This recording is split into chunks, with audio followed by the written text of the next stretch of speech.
प्रेम से बोलिए गौरी पुत्र गणेश भगवान की जय। ओम नमः शिवाय। हरे कृष्णा। आप सभी भक्तों का दिन शुभ और मंगलमय हो। हे प्रिय भक्तों, आज त्रयोदशी तिथि है और आज शनि प्रदोष व्रत है। शास्त्रों के अनुसार प्रदोष का व्रत करने से सभी प्रकार के दोषों का शमन हो जाता है, सभी प्रकार के पाप कर्म समाप्त हो जाते हैं और भगवान शिव की असीम कृपा हमें प्राप्त हो जाती है। किसी भी कारणवश अगर आप यह व्रत नहीं भी कर पाते हैं तो भी प्रदोष व्रत के दिन भगवान भोलेनाथ की आराधना जरूर करनी चाहिए और साथ ही कथा का श्रवण भी करना चाहिए, क्योंकि इस समय में भगवान भोलेनाथ कैलाश पर्वत पर अपने भवन में नृत्य कर रहे होते हैं और अत्यंत ही प्रसन्न मुद्रा में होते हैं। सभी देवी देवता उनकी स्तुति कर रहे होते हैं।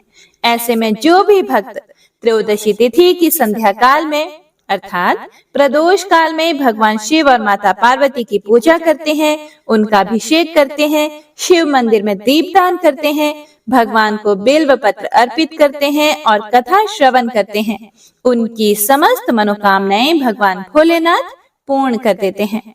इसीलिए प्रदोष काल की पूजा अत्यंत आवश्यक है और साथ ही कथा सुनने से ऐश्वर्य और विजय का शुभ वरदान भी मिलता है। तो आइए सुनते हैं प्रदोष व्रत कथा। जय श्री गणेश। एक समय की बात है, विदर्भ राज्य में एक ब्राह्मणी रहती थी। वह रानी की सेवा किया करती थी और उसका पति देवव्रत राजा की सेवा किया करता था। रानी के एक पुत्र हुआ, उसका नाम धर्मगुप्त रखा गया। ब्राह्मणी रानी की सेवा करती थी, इसीलिए उसे राजकुमार धर्मगुप्त को पालने का भी काम सौंप दिया गया। ब्राह्मणी राजकुमार धर्मगुप्त से अपने पुत्र की तरह ही प्यार करती थी, अपना पुत्र ही मानती थी। राजकुमार भी ब्राह्मणी को दूसरी माँ मानते हुए पूरा आदर देता था और ब्राह्मणी को गुरु माता कहता था। क्योंकि वह राजकुमार था, इसीलिए शीघ्र ही उसे राज्य का युवराज घोषित कर दिया गया। कुछ समय बाद ब्राह्मणी ने भी एक पुत्र को जन्म दिया। उसने उसका नाम शुचिव्रत रखा। राजकुमार धर्मगुप्त शुचिव्रत को छोटे भाई की तरह ही स्नेह देता था, प्यार करता था। शुचिव्रत भी राजकुमार धर्मगुप्त को बड़े भाई का स्थान देता था, बड़े भाई की तरह ही मान देता था। ब्राह्मणी भी दोनों को समान रूप से अपना पुत्र मानती थी और दोनों पर समान रूप से ममता लुटाती थी। लेकिन राज्य का जो मंत्री था वह बहुत ही कुटिल था। उसकी राजगद्दी पर बुरी नजर थी, परंतु वह ब्राह्मण देवव्रत के कारण राजा का कुछ भी नहीं बिगाड़ पाता था। परंतु वह ब्राह्मण से नाराज रहने के कारण ब्राह्मण के हर काम में टांग अड़ाता रहता था और ब्राह्मण देवव्रत को परेशान करता रहता था, जिसके कारण ब्राह्मण और ब्राह्मणी दोनों दुखी रहते थे। एक बार शत्रु राजा ने राज्य पर आक्रमण कर दिया। मंत्री तो पहले से ही गद्दार था। जैसे ही उसको अवसर मिला वह शत्रु से जाकर मिल गया और उसने राज्य की सेना की सारी गुप्त जानकारियां शत्रु को दे दी, जिससे शत्रु राजा जीतते हुए राजमहल तक पहुंच गया। ब्राह्मण देवव्रत राजा की रक्षा करते हुए मारा गया, परंतु फिर भी वह राजा को बचा नहीं पाया। शत्रु राजा ने राजा और रानी को मारकर उसके राज्य पर अधिकार कर लिया। कुटिल मंत्री राजकुमार धर्मगुप्त और ब्राह्मणी को मारने के लिए ढूंढने लगा। ब्राह्मणी को जब इसकी सूचना मिली तो वह अपने बड़े पुत्र राजकुमार धर्मगुप्त और अपने छोटे बेटे शुचिव्रत को लेकर जंगल में जाकर छुप गई। घोर विपत्ति के कारण दुखी होकर वह अपनी व अपने पुत्रों की रक्षा के लिए पुत्रों को साथ में लेकर जंगल में झोंपड़ी बनाकर रहने लगी, क्योंकि अब उनके पास कुछ भी नहीं था। कभी भिक्षा मांगकर तो कभी कंदमूल फल खाकर वह अपना और पुत्रों का निर्वाह करने लगी। पास में ही शांडिल्य मुनि का एक आश्रम था। एक दिन वह अपने दोनों पुत्रों के साथ उनके आश्रम में जा पहुंची और ऋषि को दंडवत प्रणाम करके अपनी दुख भरी कथा सुनाने लगी, जिसे सुनकर मुनि को उन पर दया आ गई और उन्होंने ब्राह्मणी को 1 वर्ष तक प्रत्येक पक्ष की त्रयोदशी अर्थात प्रदोष व्रत करने को कहा। इस व्रत को करने से भगवान शंकर भोलेनाथ की तुम पर कृपा दृष्टि होगी वह प्रसन्न होकर तुम्हारे दुख और दरिद्र को दूर करके तुम्हारे जीवन को सुखी बनाएंगे। शांडिल्य ऋषि कहने लगे कि प्रदोष व्रत की पूजन का विधि विधान तो बहुत बड़ा है, परंतु श्रद्धा भक्ति और सामर्थ्य के अनुसार विश्वास रखकर व्रत को करने से भी भगवान भोलेनाथ की तुम पर शीघ्र ही कृपा होगी और तुम्हारा कल्याण होगा। इसीलिए ब्राह्मणी ने ऋषि के वचन पर अटूट विश्वास रखते हुए श्रद्धा भाव और अपनी सामर्थ्य के अनुसार व्रत करना शुरू कर दिया। सूत जी बोले, हे मुनीश्वरों, अब मैं तुमको आगे की कथा कहता हूँ, ध्यान पूर्वक सुने। कुछ समय बीत जाने पर ब्राह्मणी का छोटा लड़का शुचिव्रत तालाब में स्नान करने गया था, तो भगवान शंकर की कृपा से उसे रास्ते में सोने की मुद्राओं से भरा हुआ एक कलश दिखाई दिया। वह स्वर्ण कलश को लेकर अपनी माता के पास जा पहुंचा। वह माता को कलश देता है तो माता कहती है, तुम दोनों भाई आपस में आधा आधा बांट लो। फिर बड़ा भाई धर्मगुप्त बोला, इस धन पर मेरा कोई अधिकार नहीं है माँ, इसीलिए मैं यह धन नहीं लूंगा। यदि भगवान शंकर की कृपा होगी तो मुझे भी धन प्राप्त होगा। कुछ समय बीत जाने के बाद एक दिन दोनों भाई घूम रहे थे और घूमते घूमते वन के बीच में जा पहुंचे। वहां उन्हें अनेक रूपवती गंधर्व कन्याएं अटखेलियां करती हुई दिखाई दी। उन सब को देखकर शुचिव्रत बोला, मैं स्त्रियों के बीच में नहीं जाऊंगा। ऐसा कहकर वह उसी स्थान पर रुक गया। बड़ा भाई धर्मगुप्त उन कन्याओं के समूह में जाकर पहुंच गया। उसके स्वरूप को देखकर उनमें से एक गंधर्व कन्या ने उससे एक प्रश्न किया कि आप कौन हैं? इस वन में आपका आगमन कैसे हुआ? फिर राजपुत्र धर्मगुप्त बोला, मैं विदर्भ देश का राजकुमार धर्मगुप्त हूँ। मेरे पिता की हत्या करके शत्रुओं ने हमारे राज्य पर अधिकार कर लिया है, इसीलिए मेरी रक्षा के लिए गुरु माता मुझे और उनके पुत्र को साथ लेकर यहाँ वन में रहती हैं। अब आप अपना परिचय देने की कृपा कीजिए। तब वह गंधर्व कन्या बोली, मैं विद्रवक नामक गंधर्व की पुत्री अंशुमति हूँ।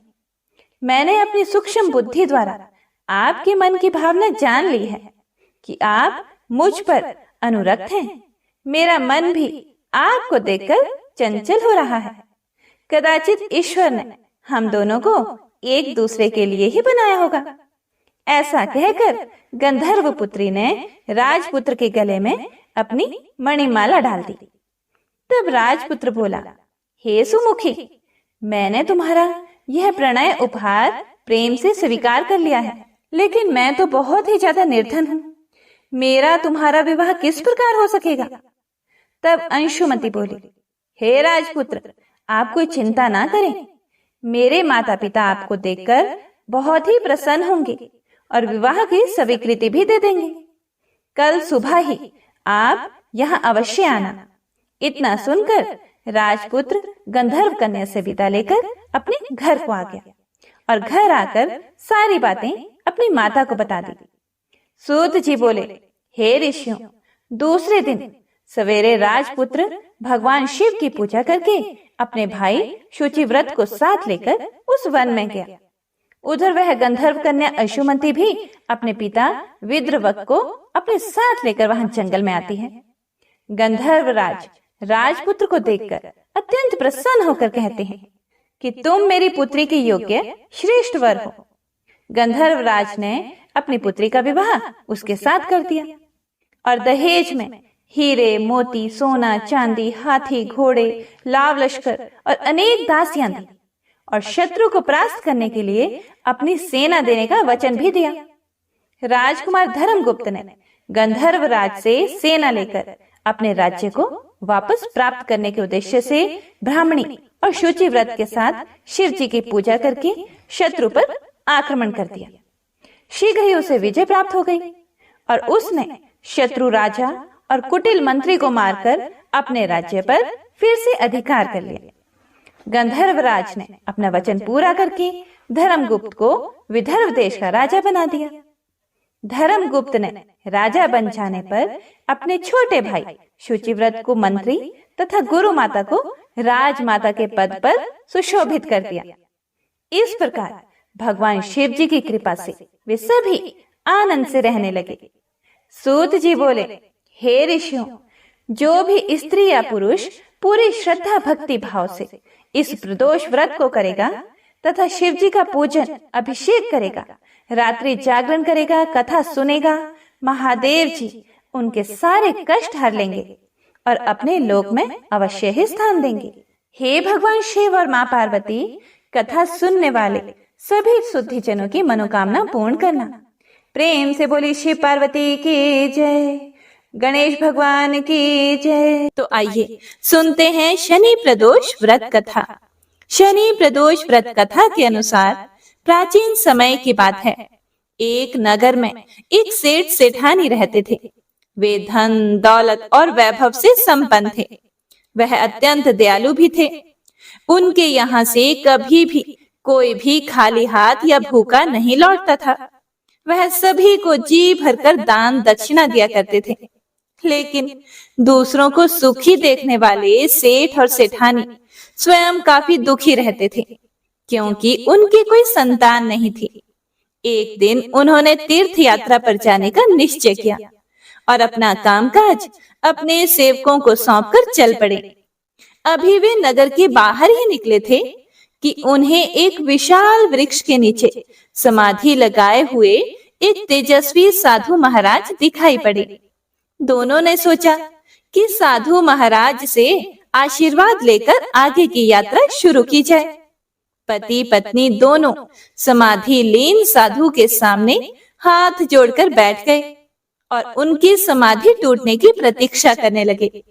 सुबह से शाम और फिर रात हो गई, लेकिन साधु महाराज की समाधि अभी तक नहीं टूटी थी। लेकिन सेठ सेठानी धैर्य पूर्वक हाथ जोड़े वहां पहले की तरह ही बैठे रहे। आखिरकार अगले दिन प्रातःकाल साधु महाराज समाधि से उठे। सेठ पति पत्नी को देखकर वह मंद मंद मुस्कुराए और आशीर्वाद स्वरूप हाथ उठाकर बोले कि हे पुत्र, मैं तुम्हारे अंतर मन की कथा को भांप गया हूँ। मैं तुम्हारे दुख को जानता हूँ। हे वत्स, मैं तुम्हारे धैर्य से और भक्ति भाव से अत्यंत प्रसन्न हूँ। फिर साधु महाराज ने संतान प्राप्ति के लिए उन्हें शनि प्रदोष व्रत की विधि समझाई और शंकर भगवान की यह वंदना बताई। हे रुद्रदेव शिव नमस्कार, शिव शंकर जगगुरु नमस्कार, हे नीलकंठ सुर नमस्कार, शशि मौली चंद्र सुख नमस्कार, हे उमाकांत सुधी नमस्कार, उग्रत्व रूप मन नमस्कार, ईशान ईश प्रभु नमस्कार, विश्वेश्वर प्रभु शिव नमस्कार। हे प्रिय भक्तों, व्रत की विधि और वंदना सुनकर दोनों सेठ सेठानी ने साधु से आशीर्वाद लेकर तीर्थ यात्रा के लिए आगे चल पड़े और तीर्थ यात्रा से लौटने के बाद सेठ और सेठानी ने मिलकर पूरे विधि विधान से शनि प्रदोष व्रत किया, जिसके प्रभाव से उनके घर एक सुंदर पुत्र का जन्म हुआ और खुशियों से उनका जीवन भर गया। तो प्रेम से बोलिए शनिदेव महाराज की जय, बोलिए शिव शिवा की जय। गंगा मैया की बड़ी ही दुर्लभ तथा पौराणिक कथा का श्रवण करते हैं। पौराणिक कथा के अनुसार प्राचीन समय में एक बार शिवजी और माता पार्वती पृथ्वी का भ्रमण कर रहे थे। तभी उन्होंने देखा कि हजारों लोग गंगा स्नान कर रहे हैं। माता पार्वती सभी को ध्यान से देख रही थी। सभी भक्त हर हर गंगे का जाप करते हुए गंगा में डुबकी लगा रहे थे। माता पार्वती ने शिवजी से पूछा कि हे प्रभु, सभी श्रद्धालु गंगा स्नान कर रहे हैं, लेकिन इस स्नान के बाद भी उनके पाप नष्ट नहीं होते। इनके जीवन में दुख कैसे दूर होगा? क्या गंगा में अब वह सामर्थ्य नहीं है जिससे भक्तों के पाप नष्ट हो सके? फिर शिवजी ने कहा कि हे देवी, गंगा में अब भी वही सामर्थ्य है, लेकिन इन लोगों ने गंगा में स्नान ही नहीं किया, तो लाभ कैसे मिल सकता है? माता पार्वती ने कहा कि हे प्रभु, आप कैसी बातें करते हो? सभी ने स्नान तो किया है, अभी तो इनके शरीर भी भीगे हुए हैं। फिर शिव जी बोले, इन सभी लोगों ने गंगा में नहीं, सिर्फ जल में डुबकी लगाई है। इसका रहस्य मैं तुम्हें कल समझाता हूँ। अब क्या था? अगले दिन बहुत तेज बारिश हुई। गंगा नदी की ओर जाने वाले रास्ते में बड़ा गड्ढा बन गया, जिसमें गंदा पानी भर गया। वहां शिव जी एक बूढ़े के रूप में और माता पार्वती एक सामान्य स्त्री के रूप में प्रकट हो गई। शिव जी ने माता पार्वती को समझाया कि मैं इस गड्ढे में गिर जाऊंगा। कुछ देर में यहाँ से गंगा स्नान करके हजारों श्रद्धालु जाएंगे। तुम उनसे मुझे इस गड्ढे में से निकालने के लिए मदद मांगना और उनसे कहना कि मुझे वही व्यक्ति हाथ लगाएगा जो निष्पाप हो। अगर किसी पापी ने मुझे हाथ लगाया तो वह भस्म हो जाएगा। इस तरह समझाकर शिव जी बूढ़े व्यक्ति के रूप में उस गड्ढे में गिर गए। बचाओ बचाओ चिल्लाने लगे। गड्ढे के पास ही बैठी स्त्री भी लोगों से मदद मांगने लगी कि उसके पति गिर गए हैं, उन्हें कोई गड्ढे से निकालने में मदद करें। काफी लोग वहां इकट्ठा हो गए। जब लोग बूढ़े को गड्ढे से निकालने के लिए आगे बढ़ते तो स्त्री उनसे कहती कि इन्हें वही व्यक्ति हाथ लगाए जो निष्पाप हो, वरना वह भस्म हो जाएगा। यह सुनते ही सब लोग पीछे हट जाते। सभी ने सोचा कि ऐसा ना हो कि इनकी मदद करने के चक्कर में हम किसी मुसीबत में फंस जाएं। ऐसा सोचकर लोग वहां से निकल गए। गंगा स्नान करके लोग आ रहे थे, लेकिन कोई भी बूढ़े की मदद करने के लिए आगे नहीं बढ़ रहा था। ऐसे ही शाम हो गई। तभी शिव जी ने पार्वती जी से कहा कि हे देवी, देखा, यहाँ ऐसा कोई भी नहीं आया जिसने आस्था और विश्वास के साथ गंगा स्नान किया हो। तभी वहां पर एक युवक आया। वह हर हर गंगे का जाप कर रहा था। उसने बूढ़े को गड्ढे में फंसा देखा तो वह मदद करने के लिए आगे बढ़ा। तभी पार्वती रूपी स्त्री ने कहा कि इन्हें वही व्यक्ति बाहर निकाल सकता है जो निष्पाप हो। क्या तुम पूरी तरह से निष्पाप हो? उस व्यक्ति ने कहा कि हे माते, आपको मेरे निष्पाप होने पर संदेह क्यों है? मैं अभी अभी गंगा स्नान करके आया हूँ। गंगा में नहाने के बाद भी पाप रहते हैं क्या? आस्था के साथ गंगा स्नान से मैं पूरी तरह पवित्र हो गया हूँ। मेरे सभी पाप धुल गए हैं, ऐसा मेरा विश्वास है। इतना बोलकर युवक ने बूढ़े को गड्ढे से बाहर निकाला। शिव जी और माता पार्वती उस युवक से बहुत ही प्रसन्न हुए और अपने वास्तविक रूप में दर्शन दिए। माता पार्वती समझ गई कि हजारों लोगों में से एक व्यक्ति ने ही आस्था और विश्वास के साथ गंगा स्नान किया है। बाकी सब सिर्फ स्नान करते हैं, इसीलिए उनके पाप नहीं धुलते और जीवन में पाप बने रहते हैं। इस कथा का तात्पर्य यह है कि आप कोई भी व्रत कर रहे हैं तो गंगा स्नान करने जाएं तो पूरी श्रद्धा के साथ स्नान करें, यह सोचकर कि मैं स्नान कर रही हूँ या कर रहा हूँ तो मेरे पाप धुल जाएंगे, मैं पाप मुक्त होकर भगवान की पूजा कर रहा हूँ। तो प्रेम से बोलिए गंगा मैया की जय, शिव पार्वती की जय। हे प्रिय भक्तों, आइए अब सुनते हैं पीपल देव की बड़ी ही पावन कथा। एक बार की बात है, एक जंगल में एक साहूकार रहता था। उसकी बेटी प्रतिदिन पीपल पर जल चढ़ाया करती थी। जिस पीपल के पेड़ पर वह जल चढ़ाया करती थी, उस पर माँ लक्ष्मी निवास करती थी। एक दिन माँ ने साहूकार की बेटी से कहा कि हे पुत्री, मैं तुम्हारी मित्र बनना चाहती हूँ। यह सुनकर साहूकार की बेटी ने कहा कि मैं अपने पिता से पूछकर आपको बताऊंगी। बाद में साहूकार की बेटी अपने पिता के पास गई और अपने पिता से सारी बात कह डाली। दूसरे दिन साहूकार की बेटी ने माँ लक्ष्मी से मित्रता करने के लिए हाँ कह दिया। दोनों अच्छे मित्र बन गए। दोनों एक दूसरे के साथ खूब बातचीत करने लगे। एक दिन माँ लक्ष्मी साहूकार की बेटी को अपने घर ले गई। माँ लक्ष्मी ने साहूकार की बेटी का खूब स्वागत किया। उन्होंने उसे अनेक तरह का भोजन खिलाया। उसे सोने चांदी के बर्तनों में भोजन करवाकर विधि पूर्वक उसे वहां से विदा किया। जब साहूकार की बेटी माँ लक्ष्मी के घर से वापस लौटी तो माँ लक्ष्मी ने उसे एक प्रश्न पूछा कि अब तुम मुझे कब अपने घर बुलाओगी? यह सुनकर साहूकार की बेटी ने माँ लक्ष्मी को अपने घर आने को कह दिया, लेकिन अपने घर की आर्थिक स्थिति को देखकर वह उदास हो गई। उसने सोचा कि लक्ष्मी जी ने मुझे बहुत ही स्वादिष्ट भोजन करवाया, सोने चांदी के आसन पर बैठाया, सोने के गिलास में पानी दिया, चांदी की कटोरी में खीर खिलाई। लेकिन मैं उन्हें क्या कर सकती हूँ? मेरे पास तो कुछ भी नहीं है।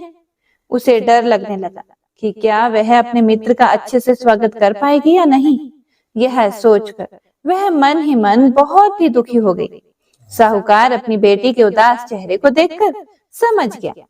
तब उसने अपनी बेटी को समझाया कि तुम तुरंत मिट्टी से चौका बनाकर साफ सफाई करो, 4 बत्ती के मुख वाला दिया जलाकर माँ लक्ष्मी का नाम लेकर उनका स्मरण करो।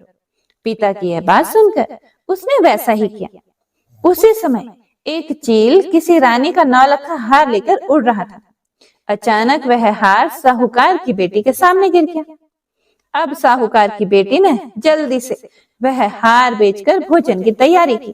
थोड़ी ही देर बाद भगवान श्री गणेश के साथ माँ लक्ष्मी साहूकार की बेटी के घर आए। साहूकार की बेटी ने दोनों की खूब सेवा की। उनकी सेवा को देखकर माँ लक्ष्मी बहुत खुश हुई और उन्होंने उसकी सारी पीड़ा को दूर कर दिया। इस तरह से साहूकार और उसकी बेटी धनवान हो गए और धनवान की तरह जीवन व्यतीत करने लगे। हे माता लक्ष्मी, जिस प्रकार आपने साहूकार की बेटी को दिया, साहूकार को दिया, उस प्रकार अपने सभी भक्तों को देना। कथा को कहने वाले, सुनने वाले, हुंकारा भरने वालों को देना। जय माँ लक्ष्मी। आइए अब गणेश जी की मनोकामनाओं को पूरा करने वाली कथा का श्रवण करते हैं। गणेश जी की कथा के बिना कोई भी पूजा पाठ व्रत कथा पूरा नहीं माना जाता। ओम श्री गणेशाय नमः। एक समय की बात है, एक अंधी बुढ़िया माई थी जिसके एक बेटा और बेटे की बहू थी। वह बहुत गरीब थी, लेकिन वह हमेशा गणेश जी की पूजा पाठ किया करती थी। एक दिन गणेश जी उससे बहुत प्रसन्न हुए और बुढ़िया माई को बोले कि मैं तेरे पूजा पाठ से बहुत खुश हूँ, जो तुझे वर मांगना है मुझसे मांग ले। तो बुढ़िया माई ने कहा कि मुझे तो मांगना नहीं आता। तो गणेश जी ने कहा कि तू अपने बेटे बहू से पूछ ले। तो वह अपने बेटे के पास गई और उसे गणेश जी की सारी बात बताई कि गणेश जी मुझे वर देना चाहते हैं कि मैं क्या वर मांगू। तो बेटे ने कहा कि माँ धन दौलत मांग लो। फिर वह अपनी बहू से पूछने गई तो बहू ने बोला कि सासू जी पोता मांग लो। फिर बुढ़िया माई ने सोचा कि यह दोनों तो अपने मतलब की चीजें मांग रहे हैं। यह सोचती हुई वह पड़ोसन के पास गई। फिर उसने पड़ोसन से जाकर कहा कि मुझे गणेश जी ने कहा है कि कुछ वर मांग लो। बेटा तो कहता है कि धन मांग लो, बहू कहती है पोता मांग लो। तब पड़ोसन बोली कि ना तू धन मांग, ना तू पोता मांग, तू थोड़े दिन तो जिएगी, इसीलिए तू आंख मांग ले। उस बुढ़िया माई ने उस पड़ोसन की बात भी नहीं मानी। घर जाकर उसने सोचा कि बेटा बहू खुश हो जाएं, वह भी मांग लूं और अपने मतलब की चीज भी मांग लूं। दूसरे दिन गणेश जी आए और बोले कि बुढ़िया माई कुछ मांग लो। तब बुढ़िया माई बोली कि आंख दे जिससे सोने के कटोरे में पोता दूध पीता दिखे, सुहाग दे, निरोगी काया दे, 9 करोड़ की माया दे, बेटा पोता पड़पोते, दुनिया में भाई भतीजे सारे परिवार को सुख दे, मोक्ष दे। तब गणेश जी बोले कि माई तूने तो मुझे ठग लिया और सब कुछ मांग लिया, परंतु सब इसी प्रकार होगा। और यह कहकर गणेश जी अंतर ध्यान हो गए। बुढ़िया माई के उसी प्रकार सब कुछ हो गया।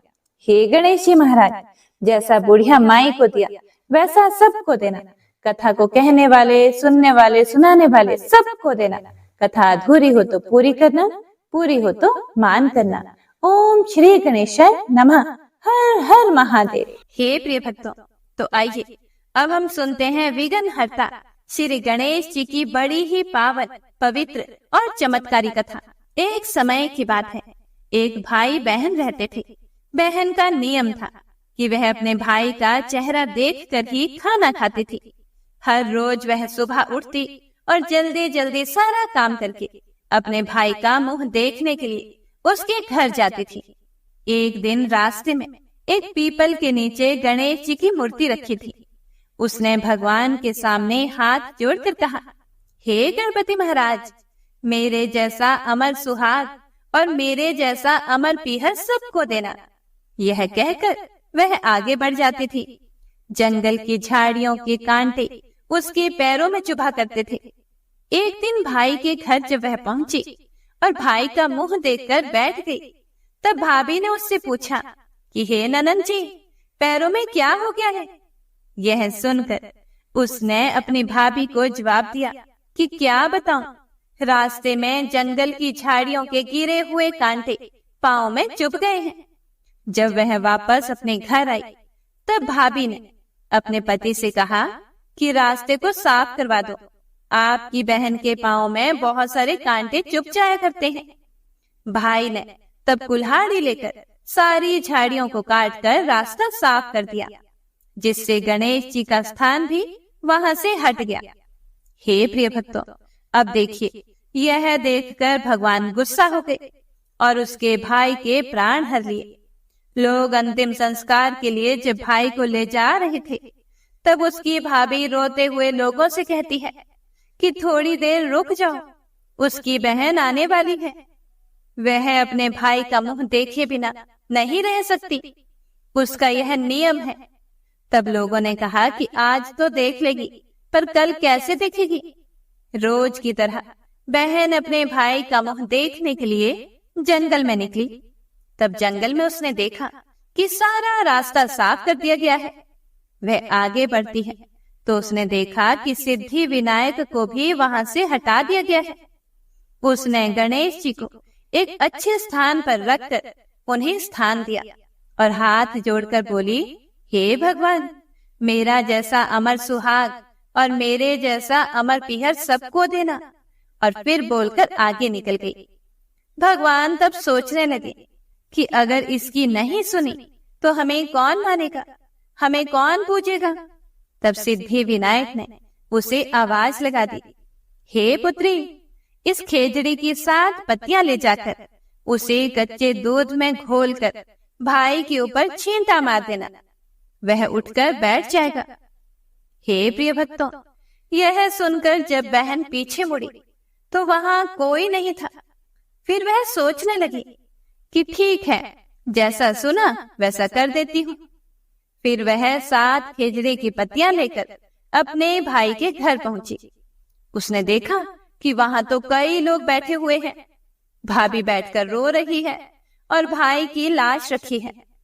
तब उसने उस पत्तियों को बताए हुए नियम के तहत भाई के ऊपर इस्तेमाल किया। अब देखिए भगवान गणेश जी का चमत्कार। तब भाई उठकर बैठ गया। भाई बहन से बोला कि बहना, मुझे बहुत गहरी नींद आ गई थी। तब बहन बोली, अरे मेरे प्यारे भैया, यह नींद किसी दुश्मन को भी ना आए। और उसने सारी बात अपने भाई को बता दी। हे गणेश जी महाराज, हे शिव शंकर, जैसे आपने उस बहन के भाई को जीवित किया, उसके प्राणों की रक्षा की, उस पर दया बरसाई, वैसे ही अपने सभी भक्तों पर दया बरसाना। जय माँ पार्वती। ओम नमः शिवाय। हे प्रिय भक्तों, तो आइए अब सुनते हैं लप्सी और तपसी की कहानी। यह एक पौराणिक लोक कथा है। इस कथा के अनुसार एक लप्सी था तथा एक तपसी था। तपसी सदैव भगवान की तपस्या में लीन रहता था और लप्सी रोजाना 1.25 सेर की लापसी बनाकर भगवान का भोग लगाकर खा लेता था। एक दिन वह दोनों लड़ने लगे। तपसी बोला, मैं रोजाना भगवान की तपस्या करता हूँ, इसीलिए मैं बड़ा हूँ। तो लप्सी बोला कि मैं रोज भगवान को 1.25 सेर लापसी का भोग लगाता हूँ, इसीलिए मैं बड़ा हूँ। तभी देव मुनि और परम वैष्णव ब्रह्मा जी के मानस पुत्र और महाज्ञानी नारद जी वहां से गुजर रहे थे। उन्होंने लप्सी और तपसी दोनों को लड़ते हुए देखकर उनसे पूछा कि तुम दोनों क्यों लड़ रहे हो? तब तपसी ने खुद के बड़ा होने का कारण बताया और लप्सी ने अपने सर्वश्रेष्ठ होने का कारण बताया। उन दोनों की पूरी बात सुनकर महाचतुर भक्त शिरोमणि नारद जी बोले कि तुम दोनों का फैसला मैं कर दूंगा। दूसरे दिन लप्सी और तपसी नहाकर अपनी रोज की भक्ति करने के लिए गए तो नारद जी ने छुपकर 1.25 करोड़ की एक अत्यंत बहुमूल्य रत्न जड़ित और दुर्लभ मणियों से बनी अंगूठी उन दोनों के सामने रख दी। हे प्रिय भक्तों, तपसी की नजर जब अंगूठी पर पड़ी तो उसने चुपचाप अंगूठी उठाकर अपने नीचे दबा ली। लप्सी की नजर अंगूठी पर पड़ी, लेकिन उसने ध्यान ही नहीं दिया और भगवान को भोग लगाकर लापसी खाने लगा। इसके बाद नारद जी उन दोनों के सामने आए तो दोनों ने हे नारद जी से पूछा, हे मुनि श्रेष्ठ, अब आप अपना निर्णय बताइए कि हम में से कौन बड़ा है, किसकी भक्ति श्रेष्ठ है। तो नारद जी ने तपसी से खड़ा होने को कहा। जब वह खड़ा हुआ तो उसके नीचे दबी अंगूठी उन्हें दिखाई पड़ी। नारद जी ने तपसी से कहा कि तपस्या करने के बाद भी तुम्हारी चोरी करने की आदत नहीं गई, इसीलिए लप्सी बड़ा है और तुम्हें तुम्हारी तपस्या का कोई भी फल नहीं मिलेगा। हे प्रिय भक्तों, तब तपसी बड़ा शर्मिंदा होकर नारद जी से माफी मांगने लगा। उसने नारद जी से पूछा कि मुझे मेरी तपस्या का फल कैसे मिलेगा। तब नारद जी ने उससे कहा कि यदि कोई गाय और कुत्ते की रोटी को नहीं बनाएगा, यदि कोई ब्राह्मण को भोजन करवाकर दक्षिणा नहीं देगा, तो उनके दान धर्म का फल, उन लोगों की पूजा का फल तुझे मिलेगा। यदि कोई सुहागिनी साड़ी के साथ ऊपरी अंगोछा का दान नहीं देगा, तो वह फल तुझे मिलेगा। यदि कोई दिए से दिया जलाए, तो वह फल भी तुझे मिलेगा। यदि कोई सारी कहानी सुने लेकिन तुम्हारी कहानी नहीं सुने, तो उसकी पूजा का फल भी तुझे मिलेगा। हे प्रिय भक्तों, उसी दिन से हर व्रत कथा कहानी के साथ लप्सी तपसी की यह कहानी भी अवश्य सुनी और कही जाती है। हे प्रिय भक्तों, उम्मीद करती हूँ आपको आज की कथाएं पसंद आई होंगी। पसंद आई हो तो लाइक करके कमेंट बॉक्स में जयकारा जरूर लगाइएगा।